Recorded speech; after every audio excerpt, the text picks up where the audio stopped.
Julian, some of my friends who are theists, they may be scientists or theologians or philosophers, when they look at the new atheism, they would say that is just as much a faith as what we have as theists. How do you react to that? Yeah, I get tired of that claim that atheism is a faith. I mean, it could be, but it normally isn't. What does it mean to say something is a faith? Mm-hmm. It doesn't mean to believe something in the absence of 100% proof. I mean, I don't have 100% proof that, my water isn't poisoned or that, my wife isn't having an affair or something like that. It doesn't mean it's faith. Or if it is faith, then it's a lesser faith. Now, the faith of religion is a real trust in something, in the knowing in the absence, not just of proof, but conclusive evidence. All the great stories of faith in the Bible, for example, are about great leaps. It's Abraham trusting that he should kill his own son because he's had some messenger who claims to be from God. This is, from a rational point of view, crazy. He's going way beyond the evidence. He's trusting in something he believes in God. What about doubting Thomas, for example? Doubting Thomas, he didn't have faith. Why not? Because he did what every reasonable person would ask, which is to say, look, you said that someone has risen from the dead. That just doesn't happen. I'm not going to believe it till you give me proof, right? And so he didn't have faith. He was only being reasonable. Faith, as Kierkegaard, I think, really saw it, true religious faith, if it has value, it's because it's a trust which lacks a good evidential ground. Now, in atheism, all you're saying is, in the absence of evidence, or strong evidence as we see it, for belief in a God, we don't have a belief in God. That doesn't require a trust or a belief. It requires you just to stick to only what the evidence tells you. Well, there are two kinds of atheists. One, so-called weak atheist, I think, which is what you described, saying we don't have evidence to believe in God, to the strong atheist who says, I affirm that there is no God.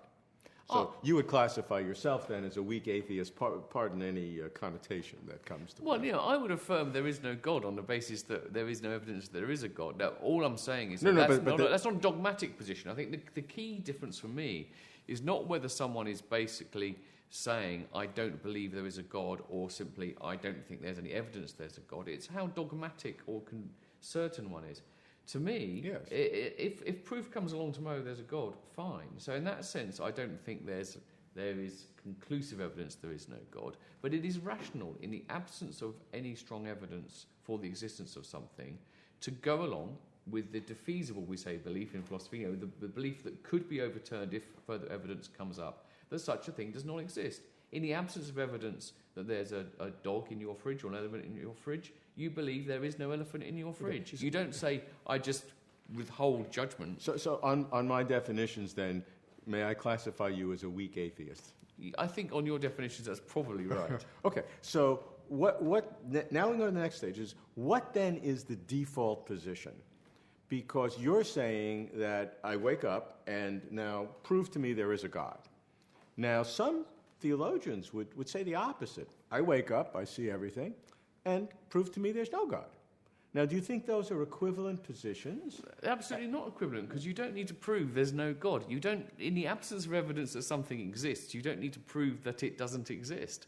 If you come into this room, for example, you wouldn't say, prove to me there's no elephant in this room. You've got no reason to think there's an elephant in this room. Well, suppose there were elephant droppings in the room. Oh, sure. If there were elephant droppings in the room, you might think, hey, there has been an elephant in this room at some point or something. But, but nevertheless, some things are more clear-cut than others. But the point is... So some would see, I don't want to say elephant droppings in the universe, kind of a mixed metaphor here, but some would see evidence in the world that there is some sort of a transcendent being, creator. Right, okay, so some people see evidence for God's existence, sure. Well, let's give another example. Let's say we come into this room. We see lots of things which seem to us to be evidence that there's a cat in this house. We see a cat flap. We see a cat basket. We see cat poo and all these kind of things. We think, well, there's a cat, right?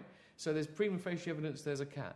But then it's explained to us, if we look around and we see that actually this is a film set and there is no cat here, these are just all props that were put there for the sake of a film, then all the reasons we had to believe there's a cat here are gone. And so we should believe, well, with no reason to believe there is a cat, we should believe there isn't, okay? Now, that doesn't mean we're absolutely 100% certain, but we live our lives and we wake up each day on the assumption there's no cat here. I think it's the same kind of thing with God. There are lots of reasons which, if you look at them, you might think, wow, this is an amazing world. It seems to have been created, seems to have been designed, which look like they're reasons to think there's a God. But then when you go through them one by one, you find actually none of them are good reasons to believe there's God. So all those reasons go out of the window. You're left with no reasons. You then have to live your life on the assumption that there is no God. I think being open to being shown you're wrong, but you can't keep waking up each morning and asking the question as if, hey, I wonder if there is one again, because you've been through the reasons, you've seen there's no reason to believe in it. So you don't, the default position then is there's no God. I could be wrong, but there's no God.